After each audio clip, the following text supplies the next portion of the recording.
Allez, c'est parti pour une nouvelle exploration. Aujourd'hui, on s'attaque à un monument, l'Éthique de Spinoza. Ça a la réputation d'être un texte du XVIIe siècle super dense, presque illisible, mais en fait c'est un truc de fou. Sous cette couche d'austérité apparente, il y a un véritable manuel de survie émotionnelle. C'est un guide révolutionnaire et hyper concret pour trouver le bonheur et la liberté. Au menu de cette plongée au cœur de Spinoza, on a 5 grandes étapes. 1. Dieu ou la nature. 2. L'essence humaine. 3. L'illusion du libre arbitre. 4. La mécanique des émotions.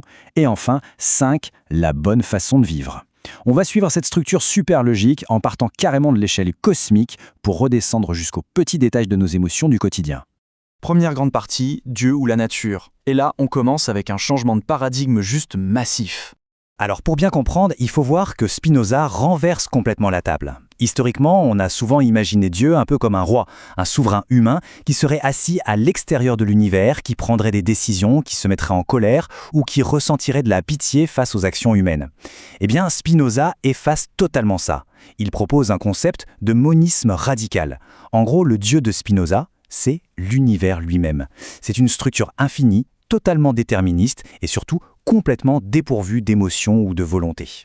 Tout tient en fait dans cette formule latine ultra célèbre, Deus sive natura, c'est-à-dire Dieu ou la nature.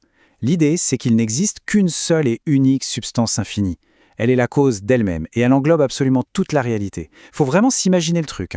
Chaque caillou sur le bord de la route, chaque planète, chaque pensée qui traverse notre esprit et chaque être humain, c'est juste une infime modification de cette substance unique et éternelle. Dieu n'a pas créé le monde à distance. Dieu est le monde.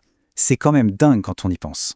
Et pour illustrer cet intellect infini, l'image du jeu d'échecs est juste parfaite. Imaginons toutes les parties d'échecs possibles, un chiffre astronomique estimé à 10 puissance 123. Dans cette vision des choses, Dieu n'est pas en train de jouer la partie en espérant gagner ou en essayant d'anticiper le prochain coup. Pas du tout. Dieu, c'est le plateau, ce sont les pièces, les règles et absolument chacune des 10 puissance 123 combinaisons possibles en même temps. Il n'y a pas d'attente, pas de surprise, aucune stratégie incertaine, juste une nécessité mathématique absolue et parfaite. Ce qui nous amène à la deuxième partie, l'essence humaine.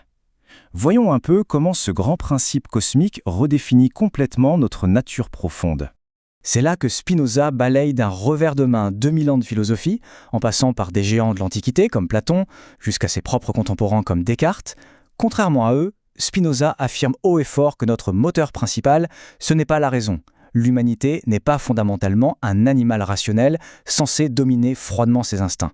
Non. La vraie nature de l'humanité, c'est d'être un être profondément et viscéralement désirant.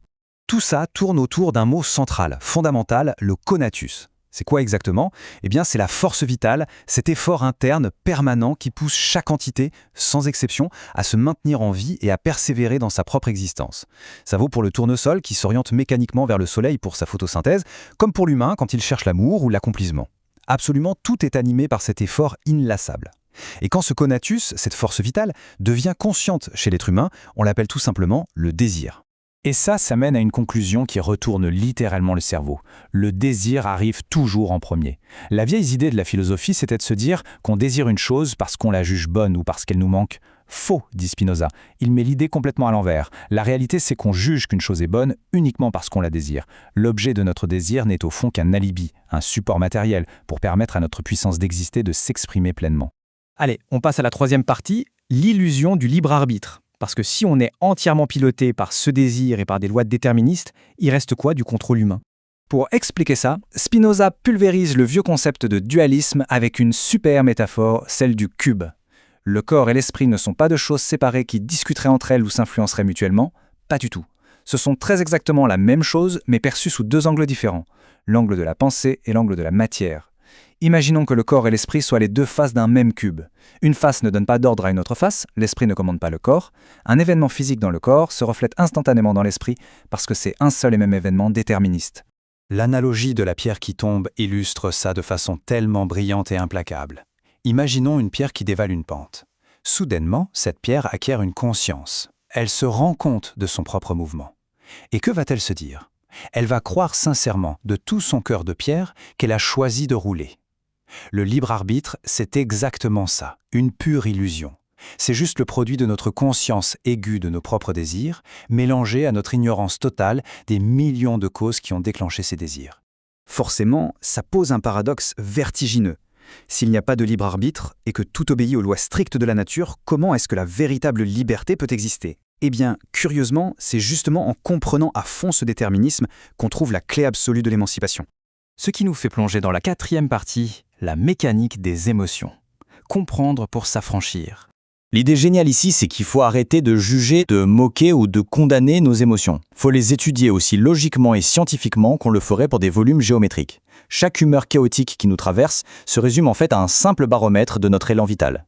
La joie signale que notre puissance d'agir augmente. C'est une transition vers une perfection plus grande. La tristesse, c'est l'inverse. Ça signale une diminution de cette puissance. Et absolument tout le reste de notre spectre émotionnel, que ce soit l'amour, la haine ou la jalousie, ce sont juste des variations de ce duo binaire, joie et tristesse, qu'on associe à des causes extérieures. Le gros problème, c'est que tant qu'on ignore les causes qui font bouger ce baromètre, on reste passif. On subit ce que Spinoza appelle des passions. On flotte aveuglément, ballotté par les événements extérieurs, comme des esclaves de nos propres ressentis.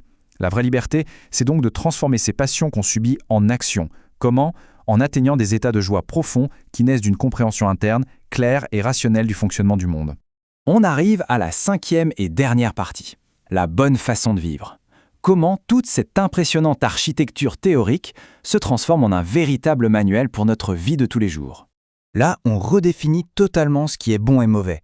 C'est hyper simple. Ce qui augmente notre puissance d'agir est bon, ce qui la diminue est mauvais. Du coup, des valeurs très traditionnelles comme la culpabilité et le repentir ou l'humilité extrême sont purement et simplement rejetées. Se sentir coupable après une erreur, c'est s'infliger une tristesse supplémentaire qui nous affaiblit encore davantage. C'est littéralement ajouter une deuxième erreur à la première. La règle d'or de Spinoza est sans appel. On doit chercher activement la joie, rejeter la tristesse et cultiver une sorte d'égoïsme éclairé.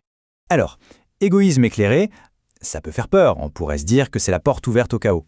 C'est tout le contraire. Penser rationnellement à son propre bien mène inexorablement à l'altruisme. Pourquoi ? Parce que quand deux personnes s'unissent en harmonie et sous la conduite de la raison, leur puissance ne s'additionne pas, elle se double. Rien n'est plus utile à un être humain rationnel qu'un autre être humain rationnel. Partager une joie, c'est l'augmenter. C'est pour ça que la coopération et l'amitié sont en fait les stratégies les plus logiquement efficaces et oui, égoïstement intelligentes pour être heureux. Et la cerise sur le gâteau, c'est qu'en comprenant notre place dans cette nature infinie, la peur de l'avenir et de la mort disparaît. Comme l'écrit magnifiquement Spinoza, l'homme libre ne pense à rien moins qu'à la mort, et sa sagesse est une méditation de la vie. Fini la terreur de voir notre petit ego disparaître. Puisqu'on est une partie intégrante des lois éternelles de l'univers, cette peur laisse place à une paix invincible. C'est une immense joie vécue intensément dans le pur instant présent. Pour conclure cette exploration, on est face à un choix fondamental. L'humanité va-t-elle choisir de rester semblable à ces pierres conscientes qui tombent aveuglément en se croyant libres, ou bien va-t-on enfin utiliser notre raison pour comprendre notre place magnifique dans l'infinie nécessité de la nature ? Parce que c'est vraiment en arrêtant de combattre la réalité et en choisissant de la comprendre intimement qu'on s'ouvre le véritable chemin vers une joie absolue et une liberté indestructible. Ça donne envie de s'y mettre, pas vrai ?